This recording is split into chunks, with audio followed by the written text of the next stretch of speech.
세상을 바꾸는 정면 승부. 매주 월요일 이 시간에는 정치개혁 특집 화합의 정치를 말하다 대담으로 진행을 하죠. 지금 우리나라 국민들은 정치권에 대해서 엄청난 불신과 실망을 가지고 있습니다. 도대체 왜 이런 일이 생겼을까요? 그 원인은 무엇이고 해결책이 무엇인지 알아보는 시간입니다. 오늘은 새누리당의 김성태 의원 초대했습니다. 안녕하셨습니까? 예, 안녕하십니까. 네, 김성태입니다. 지금 이제 회기가 아니시죠? 그렇습니다. 지금 네. 이제 4월 국회는 네. 이제 4월 6일부터 5월 6일까지 네. 이렇게 또 한 달 동안 일정이 오늘 잡혔습니다. 네. 그 회기가 아닐 때는 국회의원분들은 뭐 하십니까? 저 같은 경우는 오늘 아침에도 발산역에서 네. 의정 보고서 가지고 지하철 출근 인사를 6시 반부터 한 8시 반까지 2시간 했고요. 좀 전에도 또 저희 지역인 가양 1동에서 3시부터 네. 의정보고 활동을 했었죠. 네, 의정보고 활동하고 이렇게 하시는군요. 예, 그것도 회기 중이어도 왜 바쁘시네요, 계속. 예, 의정보고 하시면 이제 지역구 구민들하고 이렇게 대화하시고 의견도 들으시고 예, 그렇습니다. 이런 시간 아니겠습니까? 예. 지금 민심이 좀 어떻던가요? 저는 사실상 지난 설 민심에 제가 깜짝 많이 놀랐습니다. 놀라셨어요, 그때? 예, 그 이전에 설 이전에 박근혜 대통령 지지율이 이제 20%대로 떨어지고. 예, 그때 그랬죠. 예. 특히, 주민세 또 담배세, 막 이런 서민 생활에 정말 팍팍한 살림살인데도 불구하고, 서민들이 감당하기 어려운 그런 여러 가지, 세금 인상은 발표되고, 또 연말 정산에서도 많은 실망과 또 좌절을 안겨줬고, 그래서 지난 설 아래 저희 새누리당으로서는 가장 아픈 민심이었어요. 네. 그래서 저는 설 연휴 기간 5일 동안에도 아무데도 가지를 못하고 지역 주민들 만나는 일에만 집중하고 그렇게 하고 바로 설 연휴 끝나고 지금까지 3주에 걸쳐가지고 매일 아침 지하철 출근 인사로 지역 주민들의 그런 호된 꾸지람 또 아픈 애안과 고충 함께하고 있습니다. 네. 요즘은 조금 지지도가 올라가는 것 같긴 한데, 요즘 민심 어떤지도 계속 살펴보셔야 되겠네요. 네, 그렇습니다. 원래 김성태 의원님께서는 한국노총에서 노동운동 하시던 분 아닙니까? 네, 그렇습니다. 한국노총에서 사무총장, 위원장만 빼고 다 했었죠. 다 하셨어요? 근데 왜 느닷없이 정치를 하셨어요? 제가 이제, 약 한 24년 동안의 시민사회 노동운동을 마치고, 제가 현실 정치를 하게 된 것은, 그동안 이 소외 취약계층의 흔히 말하는 사회적 약자들의 입장을 대변한다고 했지만은, 그걸 제도적인 문제로 이렇게 개선해내고, 그러기 위해서는, 국회에서 법률 개정과 함께 또 정부의 정책적인 변화를 이끌어낼 수 있는 길이 가장 빠른 길이라는 걸 알게 되었습니다.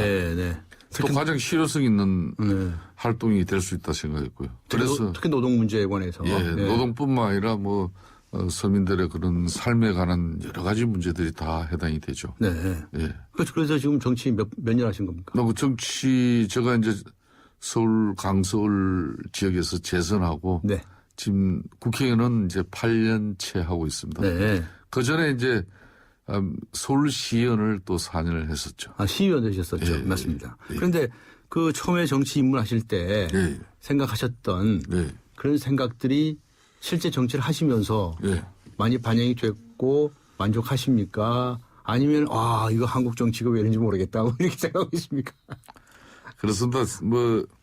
지금 이제 정치가 많이 특히 국회 선진화법이 지난 2012년 5월 달에 개정이 되고, 폭력 국회가 이제 실종되어지고, 대화 타협의 상생의 정치를 가져가지 않으면은, 상당히 국회가 무력해지는 그런 모습들을 작년, 재작년 우리 국민들에게 많이 보여줬죠.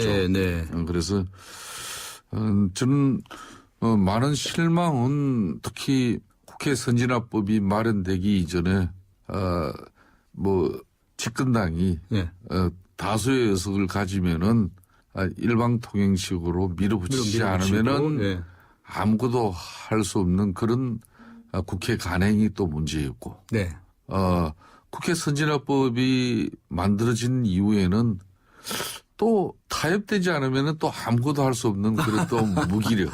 네. 여기서 좀 상당히 고민을 했어요. 아, 그래요? 네, 그래서 과연 어떤 정치가 우리 국민들 눈높이에 좋은 맞춤형 정치가 될 수 있을 것인가 이런 걸 고민했고요. 네. 특히 이제 보람을 느끼는 부분은 특히 이제 재작년에 정년 60세법이라든지 또 이 대체휴일제 마련하는 그런 입법 활동이라든지 뭐 이런 부분을 통해서 특히 중장년층의 고용 안정을 평균 53.7세에서 직장을 그만둬야 되는 이 암담한 한국의 고용구조 속에서 이제는 근로기준법 법에 의해서 만 60세까지 자기가 노동을 할 수 있는 그런 법적 근거를 확보한 게 제일 큰 보람이죠. 가령 예를 들면. 네. 예. 그러셨군요. 국회 선진화법 말씀하셨는데 하여튼 그 전에는 뭐 한쪽에서는 일방적으로 강행하려고 그러고요. 또 한쪽에서는 그거 막기 위해서 막 폭력이 등장하고. 예, 그렇습니다. 그냥 뭐 햄버거 등장하고 뭐 별의별 사태가 많이 생기지 않았었습니까? 예, 예. 그런데 선진화법이 생겨서 어쩔 수 없이 대화 타협을 하지 않을 수가 없게 돼버린 거예요. 그렇습니다. 근데 그거 불편하세요? 저는 이게 이제 국회의원들이 지금 이제 잘 적응을 하고 있고요. 적응하고 있다. 또 우리 국민들도 예. 특히 언론들이 네. 이 민생법 처리가 왜 이렇게 진행되냐 네. 많은 국회 몰매를 맞았지만은 언론도 결론은 시간이 걸리더라도 여야 간에 또 양보와 또 서로의 배려를 통해서 상생의 법안을 만들지 않으면 안 되는구나. 네. 이렇게 기다릴 줄 아는 그런 풍토가 이제 조성되고 있다는 게 발전이에요. 네. 네. 또 발전이다. 한국 사회의 고질적인 병이 빨리빨리지 않습니까? 그렇죠. 대한민국 국회가 대체로 또 뭐 과거에는 뭐 이 폭력 국회가 됐지만은 법안 처리 어떤 속도는 전 세계적으로 이렇게 빠른 나라 없었거든요. 근데 이제 날치기 해가지고. 그렇죠. 그러니까 선진화법 처리 이후에는 이제 우리 국민들도 법안이 하나 개정될 때까지는 저렇게 많은 인고의 시간이 필요하구나 이런 걸 이제 알게 됐고 언론들도 이제 점차적으로 또 그런 여건을 잘 형성해주고 있는 것 같고. 네. 이제 정부도 일방통행식 국정 운영이 이제 안 된다는 걸 조금씩 이제 인식하고 있는 것 같아요. 네. 저는 그게 아주 중요하다고. 그래요? 예. 근데 요즘 뭐 더러 이제 선진화법 뭐 위헌이다 그래가면서 말이죠. 또 고치기자, 다시 고치자 이런 얘기도 나오잖아요. 그게 이제 작년에 이제 좀 일부 있었지만은 네. 그는 하나의 정치적인 액션에 불과한 거지. 그렇게 생각하세요? 그걸 뭐 그런 상황을 가지고 국회 선진화법을 각으로 되돌리기는 어려울 것 같다. 그렇게는 어렵죠. 좀 헌법재판소에다가 재판소에 가 있지만은 네. 그는 끝까지 이제 선진화법 핑계로 네. 국회에서 이제 법안 처리를 지연시키고 네. 또 이렇게 물리력으로 저지하고 그런 상황이 됐을 때 위헌 시비를 이제 가려내자는 거죠. 확실히 그 국회 선진화법 시행된 이후에 예. 국회에서 치고받고 멱살잡이하는 건 없어졌어요. 없어졌습니다. 확실히 없어졌죠? 그래도 네. 법안 처리 같은 경우도 특히 작년 연말에 이제 부동산 3법이 네. 처리됐지 않습니까? 네. 이거 사실상 국회 상임위에서 6년 동안 처리를 못 하고 있던 거예요. 예. 그렇지만 작년에 이제 저도 이제 그걸 여야 간의 합의로 부동산 3법을 드디어 이제 개정하게 됐는데 예. 결론은 야당이 희망하는 부분도 일정 부분 우리 정부를 설득해서 그들의 주장을 좀 수용해주고 네. 또 우리 정부와 우리 새누리당이 필요하고 좀 급한 그런 법 개정 사정을 야당에게 절대적인 협력과 협조를 구하는 그런 네. 진정성 있는 노력들이 좀 이제 서로 소통으로서 이루어져서 이제 법안 개정이 됐지 않습니까? 네. 그 결과 이제 지금 부동산 경기가 좀 살아나고 있다는 그런 네. 네. 좋은 소식도 전해지고 이런 게 바로 상생과 타협의 정치죠. 여당에서 일방적으로 밀어붙일 수도 없는 상황이 됐고요. 예, 예. 또 야당도 이거 마냥 지원했다가는 욕먹는다. 예. 라고 하는 걸 아는 것 같아요. 그렇습니다. 그래서 지금 이제 네. 경제는 어려워져서 이제 장사도 잘 안 되고 특히 이 하루하루 갈수록 먹고 살기가 힘들고 팍팍해지고 있는데 국회에서 정치권이 계속 소모적인 정쟁으로 국민들을 위한다고 하지만은 국민들은 전혀 그런 국민을 위하는 소리는 필요 없거든요. 네. 그래서 이제 국민들이 상당히 그런 모습들을 짜증스러워하는 걸 정치권이 잘 압니다. 네. 그래서 이제 좀 정치권도 이제 옛날 같지 않아졌다는 거죠. 네. 예. 정치권에 투신하신 이후에 변화를 목격하신 거예요? 체험하신 거예요? 저는 그래요? 가장 큰 변화는 네. 국회 선진화법이 2012년 5월 만들어지고 네. 그전 사항과 그 이후 사항은 획기적으로 변화가 이루어졌다는 거죠. 네. 그래서 가장 변화가 이루어지지 않은 곳이 사실상 정부였어요. 정부? 정부, 특히 이제 정부 같은 경우에는 뭐 가령 집권당 새누리당이 절대 의석을 가지고 있으니까 예.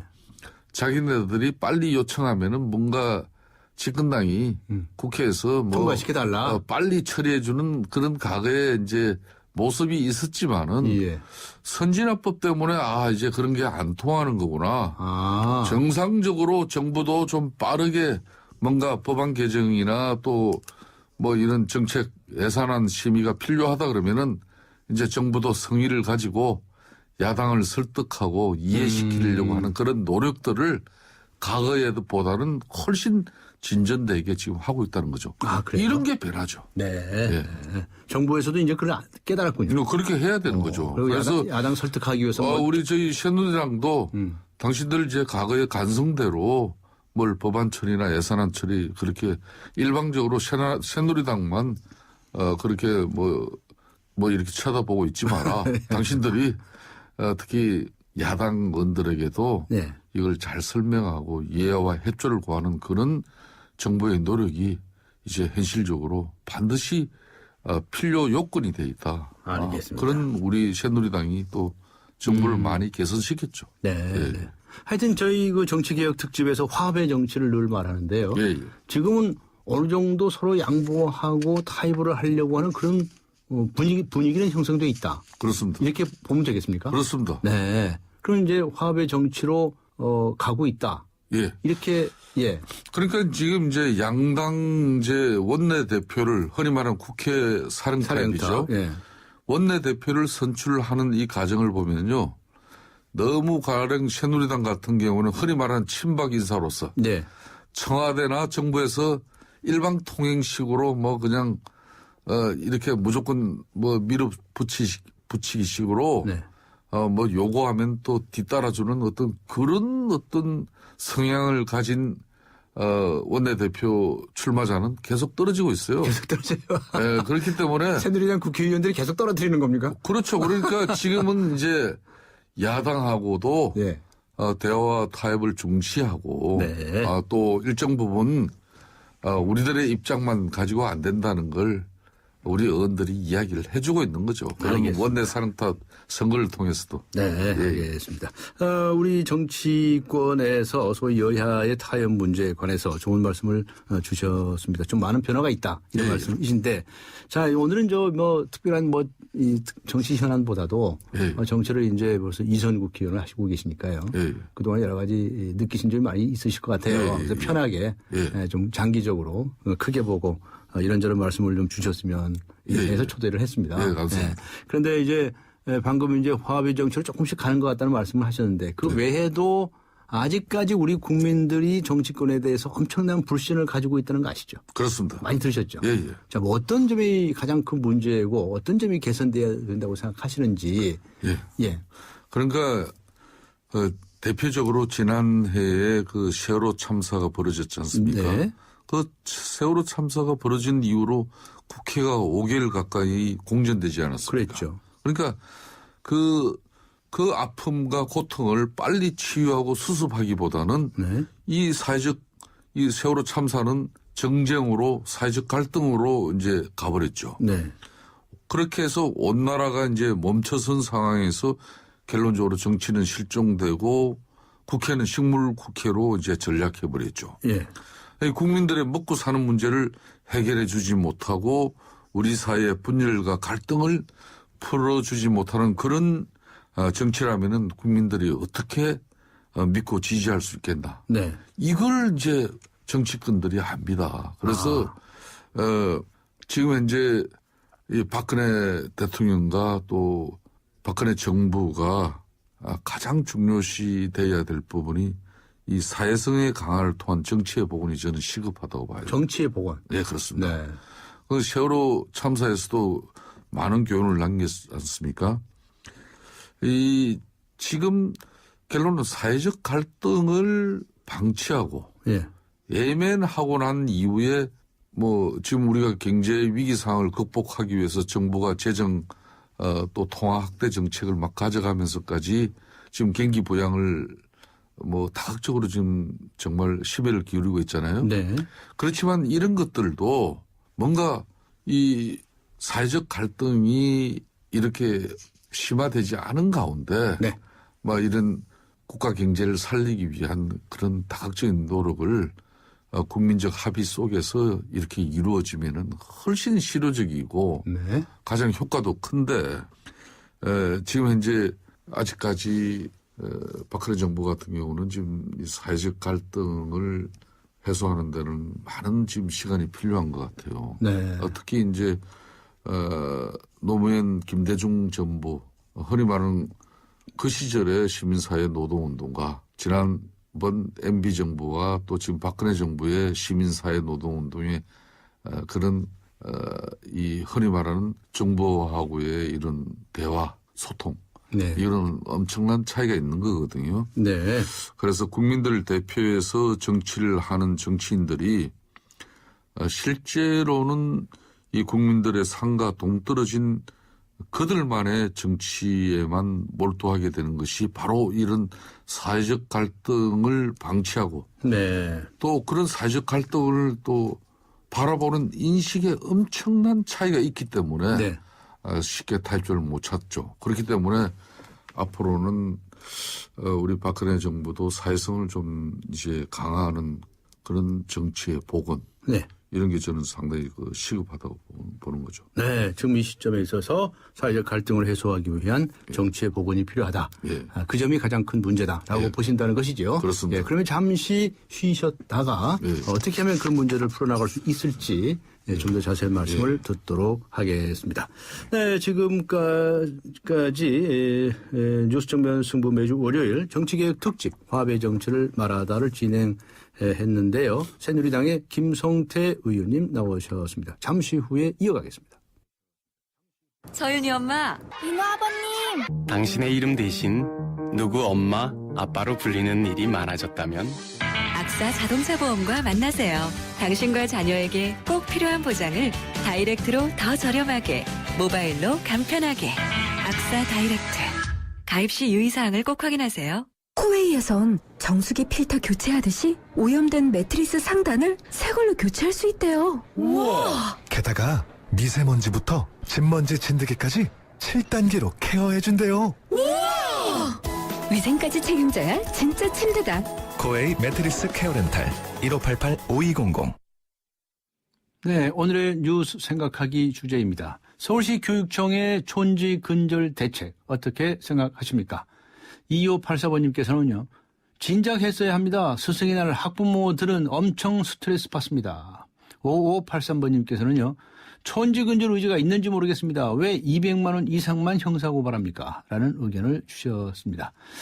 강전의 뉴스 정면 승부 잠시 후 4부에서는 새누리당 김성태 의원과 정치개혁 특집 화합의 정치를 말하다 이어가겠습니다. 서양 고전음악을 완성시킨 천재 작곡가 악성 베토벤. 그의 음악적 잠재력을 일깨워준 사람은 스승인 크리스티안 네페 선생님이었습니다. 네페 선생님은 지루한 이론과 반복적인 연습을 강요하지 않았습니다. 이탈리아와 프랑스, 독일의 유명한 오페라를 감상할 기회를 마련했고 어린 베토벤이 음악에 대해 더 깊이 느끼고 생각할 수 있도록 이끌었습니다. 가르치는 것이 아니라 깨우치는 교육, 아이들의 잠재력을 활짝 꽃피우는 우리 교육의 희망입니다. 이 캠페인은 I am the key, 눈높이 대교와 함께합니다. 강지원의 뉴스 정면 승부. 네, 뉴스 정면 승부 정치개혁 특집 화합의 정치를 말하다 새누리당의 김성태 의원님 나오셨습니다. 앞에 말씀하시기를 우리 사회에서 지금 여러 가지 사회적 갈등이 많은데 정치권이 이 문제를 해결하지 못하고 있다.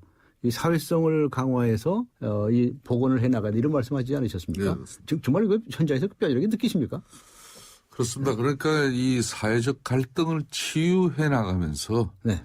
진정한 국민 통합이 절실한 지금 시점이죠. 네. 그러니까 이제 요 근래 지금 최저임금 문제가 상당히 논란이 되고 있지 않습니까? 네. 특히 우리 사회의 사회적 차별과 이런 불평등은 과거에는 빈익빈 부익비라고 그랬어요. 예. 가진 사람과 가지지 않은 사람의 그런 엄청난 차별과 불평등이 네, 네. 가장 큰 사회적 갈등의 요인이었다 그랬는데 지금은 이 사회적 차별과 불평등이 흔히 말하는 노동 구조에서 많이 발생이 되고 있거든요. 노동 구조에서. 그렇으니까 정규직과 비정규직의 차이가 그런 거고요. 예.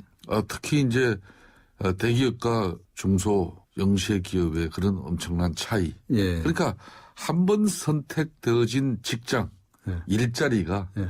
평생 이제 차별과 차이가 되어버린다는 거죠. 이런 게 이제 바로 사회적 문제죠. 네. 그래서 이제 이 사회성을 강화하는 부분은 가장 시급한 게 이 비정규직의 차별과 불평등을 해소하는 그런 인식의 대전환이 필요하다는 거예요. 네. 그래 저는 우리 새누리당과 예. 박근혜 대통령과 박근혜 정부의 인식 전환의 필요성을 먼저 지금 주장하고 있습니다. 네. 그러니까 시민사회 노동과 이걸 담벼락을 쳐버리면은 네. 아까 아까 말씀드린 대로 이 경제 위기를 극복하기 위해서 정부가 천문학적인 재정 그리고 경기 부양책을 내놓다 하더라도 네. 이게 실효성이 없어져요. 네. 그러니까 결론은 이런 시민사회 노동 특히 사회적 약자 취약계층을 끌어안기 위해서는 그 정책의 진정성이 제일 중요한 것이거든요. 예. 그러니까 최경환 경제부총리가 요 근래 기업들 특히 임금 올리고 네. 최저임금 대상 사업자는 최저임금을 좀 많이 올려줘야 된다. 네. 그래야 이 소비가 진작되고 내수가 살아나고 경기가 살아난다. 이런 거 아니겠습니까? 네. 바로 이런 것들이 그동안 사회성이 부족했기 때문에 지금 이제 그런 이야기가 사실상 이 경제부총리가 이런 이야기를 한다는 것은 상당히 좀 엄청난 변화죠. 네. 네. 전에 항상 이 좀 노동계나 또 고용노동부나 이런 뭐 부처에서는 근로자 입장을 가지고 좀 이야기를 하더라도 네. 경제부처에서 상당히 엄살을 떨거든요. 예. 기업들 옹호해주고. 근데 그런 게 바로 이제 변화입니다. 네. 사회성을 회복하고자 하는 그런 노력이라고 좀 보면 되겠죠. 새누리당의 정책의 변화를 말씀을 하셨네요. 그렇습니다. 네. 새누리당에서 이제 이 노동 구조의 변화를 추구를 하고 있는데 예. 지금 잘하고 있다고 보십니까? 저는 아직까지 잘하고 있지 못하죠. 예. 이 부분은 사실상 새정치민주연합이 네. 강한 부분이 있어요. 예. 그 부분이 아까 말씀드린 이 사회성, 사회성이 상당히 좋죠. 시민사회 노동하고의 소통성이 저희 새누리당보다는 훨씬 월등하죠. 네. 즉 그 말은 너무 또 이제 한쪽으로 그 입장에 편협되다 보니까 새정치민주연합 같은 경우는 이제 균형성이 또 상실되는 그런 또 문제점이 있습니다만은 앞으로 그런 사회적 약자 취약계층을 보다듬는 그런 정책적인 활동과 네. 또 실질적인 노력들은 이건 분명히 새정치민주연합이 새누리당보다 잘하고 있는 부분이에요. 네. 저희 새누리당이 이제 특히 박근혜 정부와 가장 개선하고 좀 그런 노력들이 가셔야 될 부분이 바로 이런 사회성을 강화하는 데 특히 사회적 약자의 입장을 많이 고려해 주는 정책. 그러니까 비정규직 또 취약계층의 삶, 네. 삶에 대해서 이제 고민하는 그런 노력들이죠. 네. 그런데 방금 말씀하신 것은 일종의 각 정당의 정책과 이념과 관련된 문제 같은데요. 김성태 의원님께서는 이제 노동운동 하신 분이니까 상당히 진보적인 입장을 취하실 것 같은데 이게 또 한국노총 출신이시니까 그러니까 또 새누리당하고 관련도 깊으실 것 같기도 한데 어쨌든 간에 이런 한 정당에서 방금 지적하신 것처럼 그런 사회적 약자나 취약계층도 배려하는 그런 정책을 가져야 된다고 하는데 그게 잘 안 되는 이유가 뭡니까? 그게 우리 이 새누리당이 우리 정치권의 문제라면 문제고 또 새누리당이 감당하지 못하는 점이라고 지적받을 수 있지 않겠습니까? 그러니까 뭐가 바뀌어야 됩니까? 뭐 생각이 바뀌어야 됩니까? 보수 정당 같은 경우에는 오랜 역사가 증명을 하지만은 방식이라는 게 이제 결론은 기업 경영 활동이 기업이 좋은 생산성을 가지고 많은 이윤을 추구해야만이 또 고용이 많이 이루어지고 또 투자가 또 촉진되고 그렇게 해서 일자리가 많이 만들어진다. 또 정부의 세금도 많이 내게 된다. 이런 어떤 그 보수적 관점에서 오래된 그 역사죠. 그렇지만 이제 시대의 큰 변화 속에서 아까 제가 최저임금 지급 대상자들이 왜 이 사람들의 최저임금 인상이 필요한가 하면요. 만일 최저임금으로라도 이 가정 생계를 이어가기 위해서 이런 새벽부터 열심히 일하는 그 최저임금 근로자들. 만일 이 사람들이 그런 임금 소득 활동을 포기해버리고 정부가 지급하는 그런 기초생활 수급자로 만일 전락해버리면 우리는 엄청난 사회적 문제에 봉착하게 되겠죠. 복지비 지출도 갑자기 엄청나게 늘어나게 될 것이고, 정부의 재정은 더 나빠질 것이고, 그렇게 되면은, 기업의 소비도, 일어나지 않겠죠. 그럼 악순환이 계속 이루어지는 겁니다. 그러니까 지금 시대적인 상황은 결론은, 이런 사회적 취약계층, 사회적 약자들이 조금 단돈 10원, 1000원, 만원, 10만 원이라도 소득이 정대되어져서 그 사람들이 이 소비가 일어나야 그나마 또 내수를 견딜 수가 있는 것이죠. 그렇듯이 우리 새누리당이라고 해서 언제까지 기업이 잘 돼야 되고 기업에서 많은 이윤이 발생해서 세금 잘 내고 또 일자리 창출되고 투자가 촉진되고 이런 어떤 인식에서 기업의 입장을 먼저 고려하기보다는 지금은 이 근로자들의 소득 증대가 더 우선이다. 이런 인식을 좀 바꿀 시기가 돼 있는 거죠. 반대로 이제 새정치민주연합은 또 일정 부분 시간이 지나면은 기업들의 애환과 고충을 이제 새정치민주연합에서 정책가 또 의원들이 기업들의 애로와 고충을 진정으로 이해하고 좀 대변해주는 그런 목소리가 나와주면은 대한민국은 분명히 균형 있게 발전되고 또 사회도 안정되고 그렇게 될 것 같아요. 굉장히 중요한 말씀하셨는데요. 우리가 보수정당, 진보정당 이렇게 말씀을 하는데 그런데 보수가 보수적인 가치만을 고집을 하거나 진보가 진보적인 가치만 고집해서는 안 된다. 그렇습니다. 서로 가운데로 좀 향하는 또 상대를 배려하는 그런 정책이 필요하다. 이런 말씀하신 거 아니겠습니까? 그렇습니다. 지금 이번 기회를 통해서 야당에게 드리고 싶은 말씀은 이 분립을 위한 분립, 갈등을 위한 갈등에서 벗어나서 이 대한민국 발전이라는 큰 그림 속에서 우리가 진정으로 국민들만 바라보면서 함께 힘을 모아 나가기 위해서는 새정치민주연합의 어떤 정책이나 또 정치 지향성도 좀 변화가 있어줘야 된다는 거죠. 좀 전에 제가 이 보수 정당의 또 반성에 대해서도 제가 이야기를 했듯이 그런 것들이 이제 같이 이렇게 변화를 하면은 지금 이 경제 위기 상황도 우리가 좀 빠르게 회복할 수 있는 그런 국민적 동력을 모아낼 수가 있지 않겠나 이렇게 보는 거죠. 그럼 보수 정당, 진보 정당의 각자가 상대방을 배려해 가면서 서로 대화하고 타협했으면 좋겠다라고 하는 말씀하셨는데 참 중요한 말씀을 해주셨다고 이제 이해가 되고 특히 이제 사회적 약자나 취약계층에 대해서 그런 배려가 각별히 필요하다. 참 좋은 말씀을 주셨다고 생각이 됩니다. 그런데 왜 안 됩니까? 왜 안 되고 이렇게 자기들은 고집만 세우고 보수정당은 보수정당대로 진보정당은 진보정당대로 맨날 자기 주장만 하니까 으르렁거리고 싸움박질하고 시끄럽다는 말씀 하시지 않으셨습니까?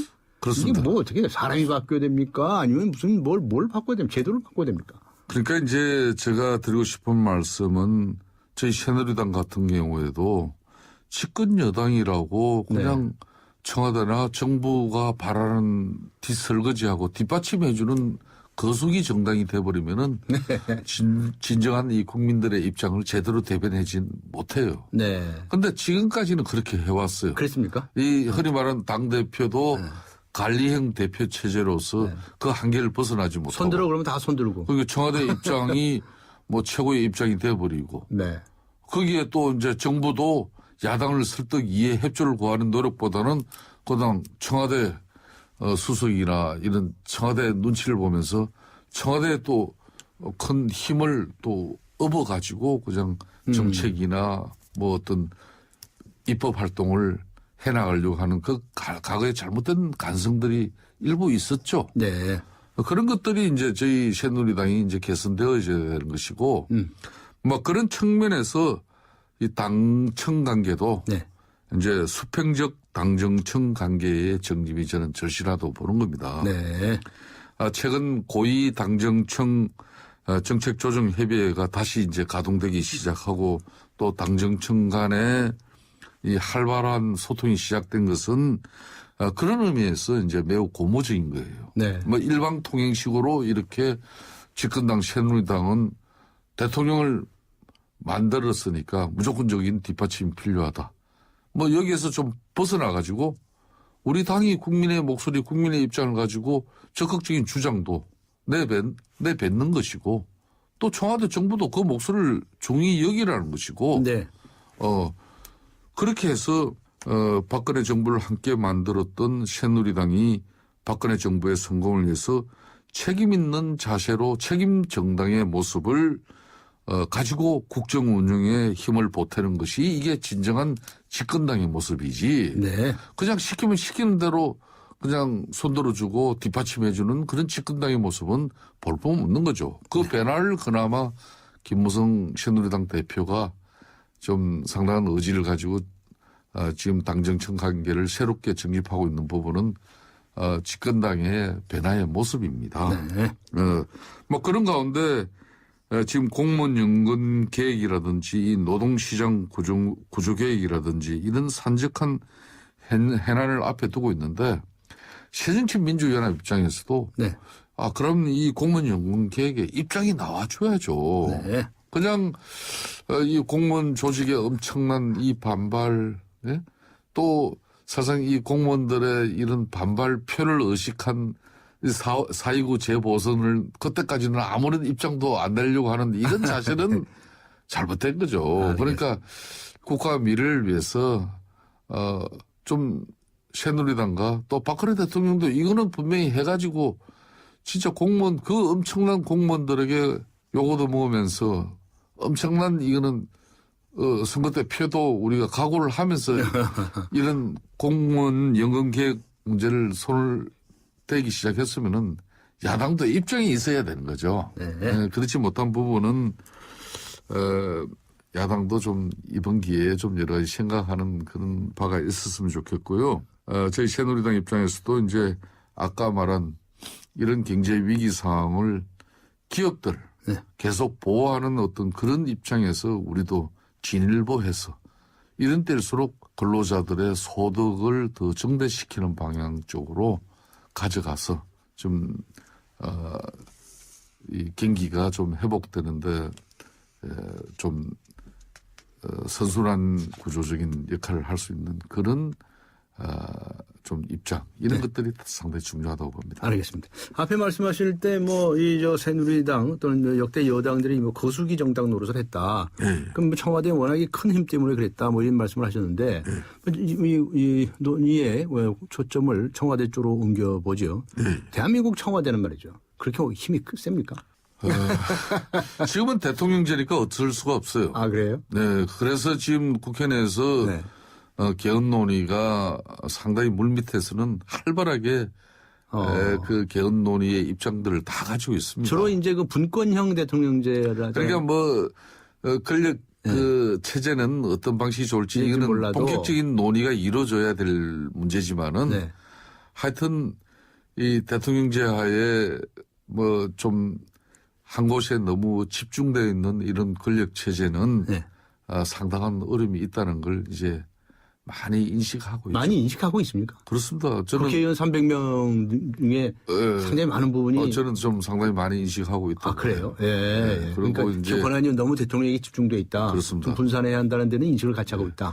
그렇기 때문에 예. 참 대통령께서 아무런 사심 없이 네. 오로지 국민들만 바라보고 국정 운영을 한다고 보지만은 청와대 비서실장이나 그런 수석 심지어 비서관들의 어떤 그런 입장들이 정부의 정책이 되는 것이고 그런 정책들이 여과 없이 또 국회에서 이렇게 처리되지 않으면은 엄청난 또 갈등이 빚어지는 이런 모습들 이런 것들이 이제 좀 권력이 너무 대통령제 하에서 집중되어 있기 때문에 갖는 오해 아니겠나 이렇게 보고 있습니다. 근데 그럼 이제 분산하겠다고 하는 생각을 하시는 분들이 국회의원 중에 많이 있다는 건 확실한 건지 다시 한번 여쭤보고 싶은데. 저는 지금 대통령 중심의 권력 체제보다는 이제는 좀 다양한 국민의 목소리와 또 입장들이 국가 운영 체계에서도 수렴될 수 있도록 일정 부분 수렴되고 또 일정 부분 대변되어질 수 있는 그런 국가 운영 체제가 더 중요하다고 봅니다. 네. 대통령제를 하고 있는 나라는 미국이 연방제를 하고 있기 때문에 그런데요. 네, 그렇습니다. 미국 제외하고는 다 독재화됐어요. 권한이 완전 지배해가지고. 그래서 이제 의원 내각제를 하거나 이원 집중구제를 하기 때문에 우리나라가 지금 대통령제를 한다 하더라도 지금도 의원 내각제적인 요소가 있잖아요. 국무총리 제도라든가. 그걸 좀 더 권한을 확대해서 어떻게 좀 분산하자 이런 얘기들이 많이 나오고 있는 것 같습니다. 역시 이제 그런 개헌이나 이런 것은 필요하다고 보시는군요. 그렇습니다. 이제 청와대 입장에서도 예. 앞으로 일정 부분 좀 경제적인 접근만 일본식의 장기 그런 침체로 네. 상당히 위기 상황으로 지금 진단하고 있는데 이런 상황만 지금 좀 웬만큼 극복되어진다면 극복하면 개헌 논의를 하자. 개헌 논의가 국회에서부터 활발하게 네. 국민적 담론을 형성할 수 있는 그런 사회적 논의의 그런 어떤 필요성에 대해서 네. 굳이 뭐 청와대의 입장이 작용할 필요는 없다고 저는 보고 있습니다. 김성태 의원님은 개헌파시네요. 저는 일정 부분 개헌 논의가 필요하다고 보는 사람입니다. 알겠습니다. 개헌 얘기까지 나왔는데 요즘 이제 잘 아시다시피 우리나라의 양당제 제도에 관한 예. 또 여러 가지 얘기들이 나와서 최근에는 이제 뭐 중앙선거관리위원회에서 이제 선거구 제도 개편에 관한 의견도 내고요. 국회의원 숫자도 좀 바꾸자. 예. 네, 그러니까 이제 비례대표를 더 늘리고 지역구를 더 줄이자. 예. 이렇게 얘기를 했는데, 이제가는 한 국회의원이 그럴 바에 국회의원 숫자는 늘리자. 세비는 뭐랄까 좀 깎더라도 예. 뭐 이런 주장을 또 했더군요. 예, 예. 그렇게 되면 좀 다당제 쪽으로 갈 가능성이 좀 많아집니다. 혹시 그런 거 생각해 보셨습니까? 그렇습니다. 지금 작년 헌재 결정에 따라서 예. 선거구의 인구 편차가 지금까지는 3대 1까지 허용했던 걸 네. 헌재 결정은 이제 앞으로 2대 1을 넘어서는 안 된다는 거 아닙니까? 예, 그렇죠? 예, 예. 그렇다면은 어떻게 하든 선거구를 다시 엄청난 재획정이 이루어져야 되고 네. 그런 선거구 재획정이 결코 쉽지 않습니다. 네. 그렇다면은 쉽지 않죠? 예, 국회의원들 다 자신들의 목숨이 달려 있으니까. 그렇습니다. 지금 현행 소선구제 이 선거제도는 특히 표의 등가성을 왜곡하고 예. 또 지역주의를 조장한다는 그런 비판을 받아왔다는 것이 사실이거든요. 네. 그래서 지난 2월 선관위에서 발표한 선거제도 개편안 중에서 이제 6개 권역별 비례대표 석배일제는 네. 바로 소선거구의 맹점을 보완하고 중대 선거구제의 장점을 접목한 그런 저는 절충안이라고 보고 있습니다. 네, 네. 그나마 이 지역구 선거구를 재조정할 때 잘 안 됐을 시에 저는 선택할 수 있는 길이 지난번 선관위에서 제시한 이런 선거제도 개편안 네. 이런 것이죠. 찬성하십니까? 저는 일정 부분 상당히 공감할 그러세요? 부분이 있다고 보고 있습니다. 그런데 이거 여야가 합의해가지고 통과시킬 가능성 별로 기대하시는 분들이 많지 않은 것 같은데요. 그렇습니다. 저는 뭐 그 역시 예. 그 이야기도 잘 맞는 이야기 같아요. 아, 그래요? 아, 그렇습니다. 그러니까 왜 그럼 그런가 됩니까? 하면 이거 고칠 거 좀 고쳐야지. 그렇습니다. 지금도 많은 의원들이 네. 표의 등가성 차원에서의 인구 편차를 갖다가 이제 지난번 헌재 결정 이후에 이걸 해결하기 위해서는 지방의 특히 그런 소선구 구제 인구가 모자라는 그런 선구구도 그대로 유지하기 위해서는 한 30몇 석만 더 늘리면 된다는 거 아닙니까? 네, 네. 근데 국민들 정서에 지금 국회의원 국회의원 늘린다면 늘린다는 어느 국민이 이걸 인정하겠습니까? 예, 결론은 뼈를 깎는 이 아픔과 고통이 있더라도 선거 제도를 고치고 네. 또 선거구를 재획정해서 지난번 헌재 결정의 그런 의미를 다시 찾아야 된다고 보고 있습니다. 알겠습니다. 이제 오늘 정치개혁 특집 화합의 정치를 말하다에 나오셔서 대단히 감사하다는 말씀 다시 한번 드리고요. 예, 예. 마지막으로 우리 지금 현재 몸담고 계신 이 정치권에 대해서 예. 근데 우리 국민에 대해서 딱 한 말씀만 해 주신다면 어떤 말씀을 해 주시겠습니까? 하고 부탁을 드리겠습니다. 예, 민주주의에서 이 야당의 역할은 여당의 역할만큼 상당히 중요하죠. 네. 그래서 야권이 이 건강한 국정의 비판 세력으로 이렇게 바로 설 수 있도록 네. 이 올바른 정치 문화가 형성될 수 있도록 저희 정부도 여당도 건강하게 바로 설 수 있는 그런 야당을 위해서 네. 때로는 배려하고 야당을 위해서 배려한다. 예. 예. 그리고 좀 인내하고 인내하고. 예. 이런 노력들을 우리가 좀 해야 되지 않겠냐 이렇게 생각하면서 네. 이제 야권도 이전의 통합진보당과는 구별된 건전한 진보 그리고 합리적이고 생산적인 진보로서의 어떤 그런 변화가 절대적으로 저는 필요하다고 보고 있습니다. 네. 마지막으로 이제 제 새누리당 입장에서도 건강한 집권 여당이 네. 박근혜 대통령의 진정한 국정 운영을 성공시킬 수 있습니다. 네. 대통령과 청와대의 입장만이 한마디로 선이고 네. 또 우리 새누리당이 문제 제기하고 또 국민의 목소리로 때로는 이 당청 관계가 좀 갈등으로 이렇게 비춰지는 한이 있더라도 국민의 입장과 국민의 목소리를 가감없이 청와대와 또 정부 국정 운영에 이렇게 반영될 수 있는 그런 강단 있는 네. 당 체제를 이렇게 구축하는 일이 중요하다고 보고 있습니다. 예, 알겠습니다. 고맙습니다.